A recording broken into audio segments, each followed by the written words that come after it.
Okay, good morning. Today it's June 14, 2026. What time is it?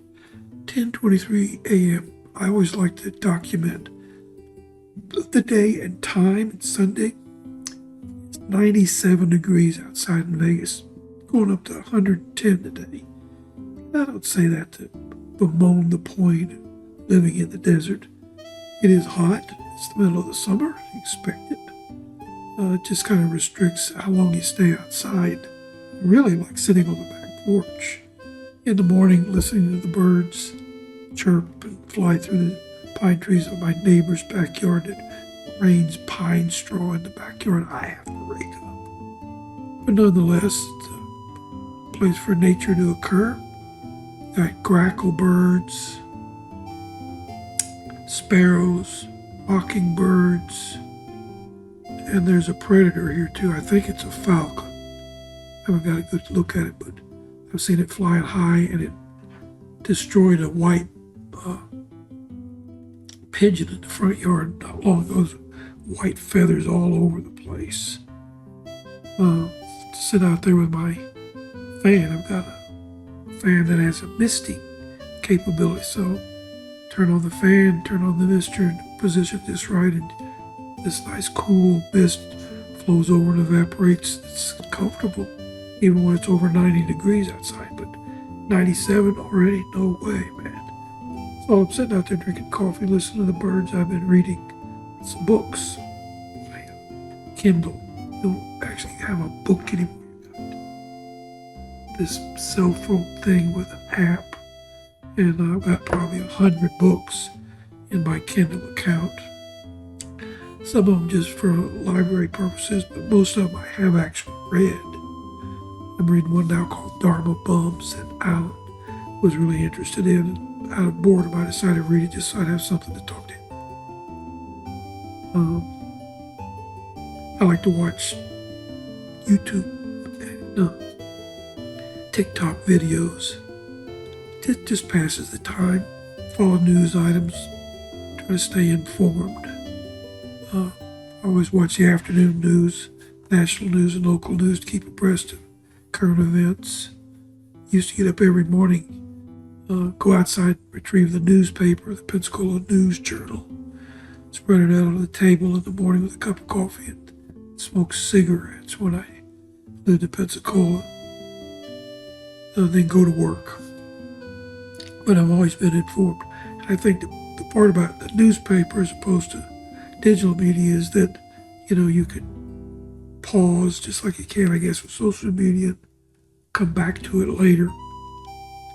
But there were things in the newspaper that you just can't find, like local obituaries. Being in the funeral business all those years, yes, I was interested in who was busy and who wasn't, mostly other people.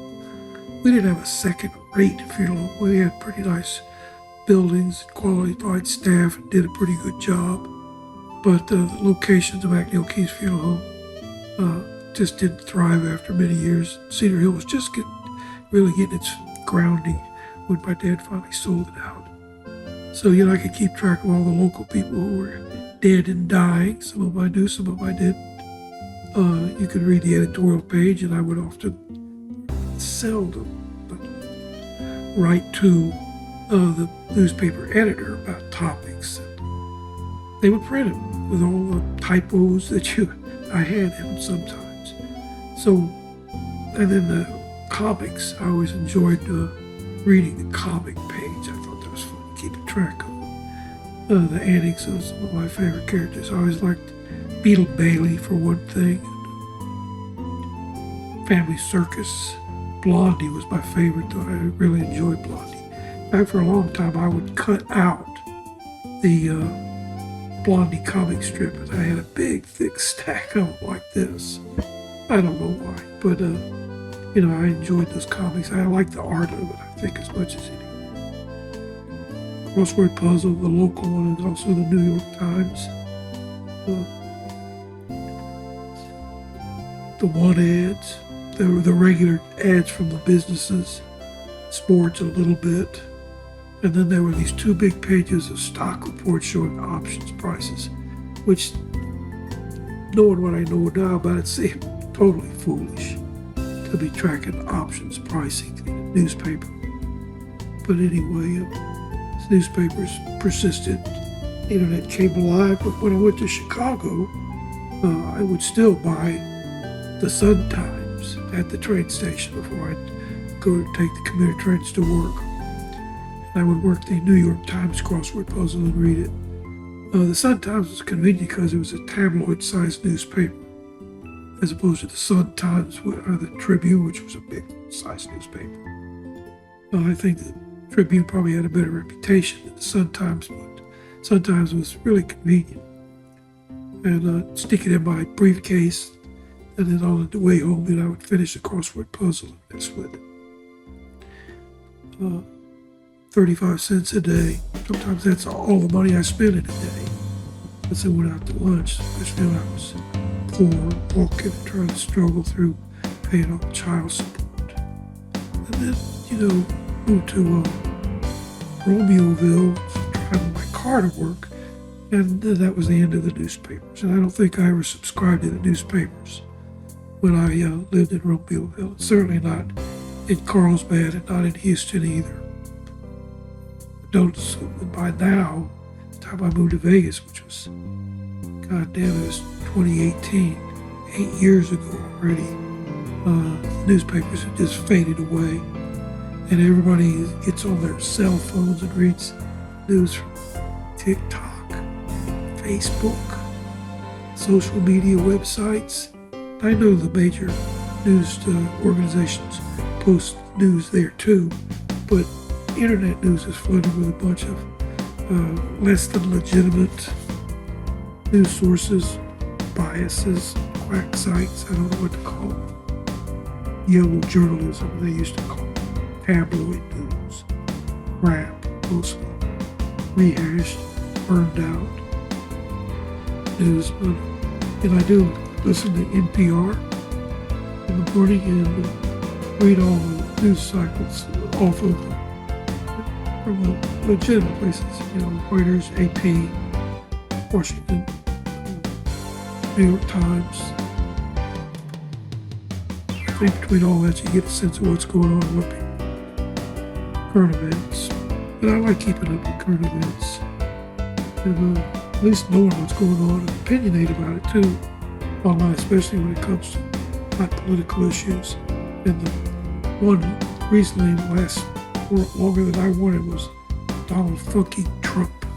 10 years now we've had to put up with that cocksucker, and it's just appalling how many of my friends, former friends, acquaintances, former acquaintances support Donald Trump and the Republican Party. I know Chuck Otwell did. He was really big in the Republican Party. I told him I was Democrat. He's like, oh, what's the matter with you, Bob? Nothing. But I don't like the Republicans' hard-ass approach and lack of care for the social welfare system. And if there's anything more America first, like Trump thinks it's taking care of people in this country that is supporting ultra-rich. Anyway, I want to get on the political bill talking about how I collect my news and information. I've been watching a lot more TikTok lately because of the entertainment value of just watching normal people get on there live and stare at the camera and say hello. So when you hit their live feed, they see my name pop up and say, hey, Bobby Keys. At least I give us a thumbs up. And I've corresponded with a few of these strangers. It's just chit-chat. There's nothing to it. It just shows you the broad swath of humanity. There really is such a thing anymore. It seems like social media isolates people, but it creates these internal cliques people attend to. I think because of all the nonsense in social media, it's easy to become misled or misinformed and just be plain fucking wrong about some things. It's easy to give yourself a frame of reference of current world events and feel despair. But when I go outside, The sky's clear, it's quiet, there's no bombs, no bullets, no poverty within my eyesight. I'm not hungry, feel pretty good, and I can dictate the quality of my day however I want. And lately, it's just been kind of a routine. Get up in the morning, make coffee, maybe eat a light breakfast, and read internet news, study some issues in YouTube videos like playing the piano or the flute. What else I do? I have this AI calculator now, Gemini AI. So I built this food tally is what I call it, where I log in what I eat, how much I ate, and it tells me protein, fat, carbohydrate content, plus an array of micronutrients like potassium, calcium, and iron, and we'll even calculate the vitamins too, based on, data tables. I was doing all this by hand for a while, and I think Weight Watchers does it, except it calculates some algorithm of points. So, I found those diet plans and those little quirky approaches like Noom, N-O-O-M, to be hard to follow because they're not informative enough. So in light of having, problems last year and trying to track down the roots of my anxiety and discontent, weight was always one of them. I got up to over 220. I'm only 5'6". So I remember, as I was growing up, and I was thinking about this morning when I took a shower. When I finally reached 100 pounds, I remember kids about the 4th, 5th grade were always bragging about weighing 100. And by the time I graduated high school, I was still pretty slim and underdeveloped even then. And I think when I graduated high school, I weighed 138. And I was in that range for a long time, around 140. But by the time I got 30 or so, I was going to the gym, trying to become some kind of a bodybuilder. At least I was using bodybuilder techniques for exercise. I weighed 162 and it was all muscle. So I think that's probably my bottom line healthy weight. So when I started with 220 in despair, I kind of got a grip on it by not eating junk food, dropped down to 205, and I was using the Noom approach, and then stuck on that weight for a while. Then I got a little more concerted with trying to cut out the junk food and crap, and started using this calculator based on information, advice from a nutritionist, and I got to suddenly 200 and 195, and then kept drifting down, and today, it's been 2 days in a row, I weighed 181. So I'm thinking if I keep up my diet analysis, limiting calories to about 1,400 or 1,500 a day, try to keep the macronutrients in line, maybe I can get down to maybe 175, maybe that's my next target. And if it keeps on going, maybe all the way back to that 162. Several years ago, and it's been over about 20 years now, I got on Weight Watchers, did the weight point calculation, and I lost down to like 155, I think. And I distinctly remember looking at myself in the mirror in Romeoville and able to see my rib bones. I thought, God, I'm a fucking Holocaust survivor, look like a zombie, skinny as shit. So I think anything less than 160 is probably emaciated for me.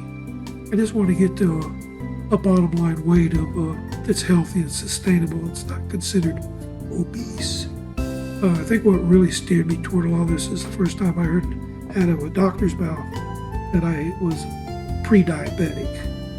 Fuck diabetes, man. I've seen, the tedium that Carl has to go through to take care of that.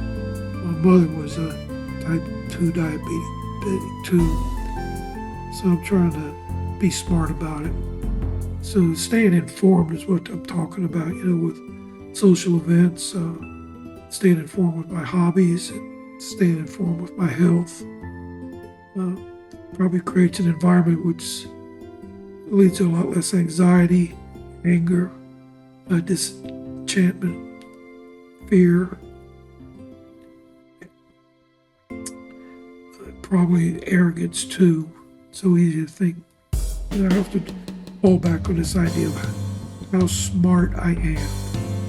And that all comes from an analysis of using what you know and how you interact with the world. And a lot of people confuse, I think righteously, the storehouse of knowledge based on education and life practice, rather than just the native raw ability to think, which is what I've actually prized more than anything else. And yes, I'd like to think I'm smarter than everybody else. At least I've gotten indications of that throughout my life. People that seem to know, hearing these strange comments about how I think in my mind. I don't even want to remember the people who told me that. I know who they. Being able to perform, it always created to me, a little bit of a doubt, not to fall into the arrogant trap of thinking you're smarter than you actually are. I did do the Ravens progressive matrix test. I had been studying these tests and practicing a little bit to see how they work, and decided I would take one online. And I was just trying to see what it was like, because I was writing about human intelligence in my PhD papers. So I took the test, and I guess it was accurate. Who knows? But I followed the instructions, and it gave me the test that looked a lot like ones I had seen elsewhere, and age adjusted for whatever that actually means. Showed it to be 146, which is pretty damn sporty. I think it didn't pay off when I took the Mensa test. That's sort of like the 82nd percentile of their test. And that probably equates to somewhere around 125 or 130 as an IQ, which is still pretty good. It's above average. But genius, I've known people who are smarter than me because of quick, incisive thinking. And speed is not necessarily a main aspect, but it's the depth and penetration of thinking, where new ideas can come about. And I've always been pretty good about that. I always call myself, the idea of a root idea often sprang from something I said or did. And I've been monitoring it. In fact, that's why I'm doing these video and audio recordings, is to make sure that I can at least see over a period of time whether my mental faculties are declining with age. So 71, and I've been doing this for a couple of years now, just keeping these videos alive. And I listen back to them once in a while at the quality of my thinking, physical aspects. Seems like I blink my eyes a lot when I'm talking. That may go back to some ideas of multiple intelligence. I think everybody's mostly visual, and I am. I'm strongly visually oriented and kinesthetically so too. In fact, I'm sitting here playing with something in my hands, touching my keyboard while I'm talking. And sometimes I'll just hold a pencil. In fact, I'll go get a pencil because it seems to ignite another part of my brain with kinesthetic input. Not that it's related to what I'm thinking about, but it does something to me that I've noticed for a long time. So if I blink my eyes a lot, it's probably related to that visual memory. I was watching or listening to a podcast from NPR. It's called Shortwave. And the topic was your internal monologue. That's that little voice in your head. And I do have a voice in my head that that's very verbal, combined with some visual. And it seems that some people, the ones they were talking to were women, don't have a verbal, mental, internal dialogue. Theirs is emotional. And I just can't imagine that being the total platform of cognition. Anyway, I've been thinking about that while I think, how much of it is influenced by emotions, visual, auditory. I've known for a long time that I just don't hear information very well. I can hear fine, but if someone rattles off a telephone number, I probably won't get it till 2 or 3 times of listening to it. I don't know why. Even though I'm a musician, play the piano, it would be helpful to be more orally involved with the world. But I am who I am, and I do what I do, and I try to use what I have to stay informed, stay aware of my environment, and use whatever surplus of intelligence I have to apply to myself, like this AI calculator and my weight loss. I don't know too many people that have been successful moderating their diet with facts and knowledge and effort to lose 25 fucking pounds, but I have done. And I have machinations to go just a little bit farther to the real dry weight of the non-obese blubber gut and stay healthy and be able to do it because of the proper eating choices. Alan thinks I'd feel better and do better if I exercised. And yes, I could still walk around, but not when it's 97 fucking degrees outside. And Alan said, well, go someplace where it's cool, like inside, walk around. And I was doing that. Went over to the outlet mall and going to the gallery and walking around. And then eating lunch, probably going to crop and gaining all the benefits there. But I can't do that because of the limitations. Still have a problem with my right hip. Sometimes, not so much lately. I got a weak lower back that bothers me a little bit. And besides, the weather's just too goddamn hot. So I tromp up and down the stairs and house and do some light stretching, mild calisthenics on the back of the couch, incline push-ups and stuff like that. I still can mow the grass and do things like that outside. Some things I've kind of given up. For instance, going to the grocery store yesterday, I needed a 40-pack of water. Those damn bottles of water are heavy. And 2 cases of Diet Coke. So instead of me struggling to get that stuff off the bottom rack of a grocery cart out in the hot fucking sun, which I can't do, I just asked the bag boy if he'd help me out with my groceries. So this boy comes out and he lifts all the heavy shit, puts it in the back of the car. I tip him $2, but I don't stress my hands because grabbing something real hard like that, it instigates those muscle cramps for one thing, but it hurts my knuckles right here, and it's creeping up into the top joint of my thumb right here too. That's arthritis. Sometimes, not now because I'm awake and kind of exercise my hand, and these fingers kind of lock down sometimes like that. And they pop open and it's thick knuckles, arthritis. It's evident. Been to the doctor about it. Nothing you can do. Playing the piano doesn't bother because motion's up here, at your wrist. So anyway, that's it. Feel where I get my ideas from. I seem to be monitoring my health, mental health too. Having some open prospect for the future. I think that's what should inspire me to get up every day and try hard.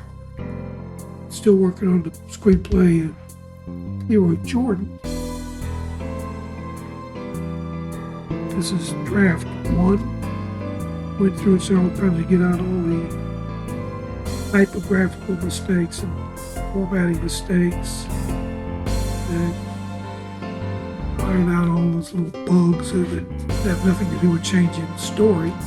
So then I ran this whole thing through AI that's going to give me literary analysis, and it did. Carl lambasted the thing, nasty comments. He wasn't balancing the review at all. He didn't say, "Oh, I like the story, it's interesting," and come about it from a kind of a cordial standpoint. He just lowered the boom on everything he didn't like about it, the harshest language. And I rebutted him, and I didn't want to talk to him. Victor got pissed off at meeting Alan, and he probably will never read it. Alan said it would take him 2 or 3 weeks. He's got time to do everything else he does, but not the courtesy one night to sit down and read my script.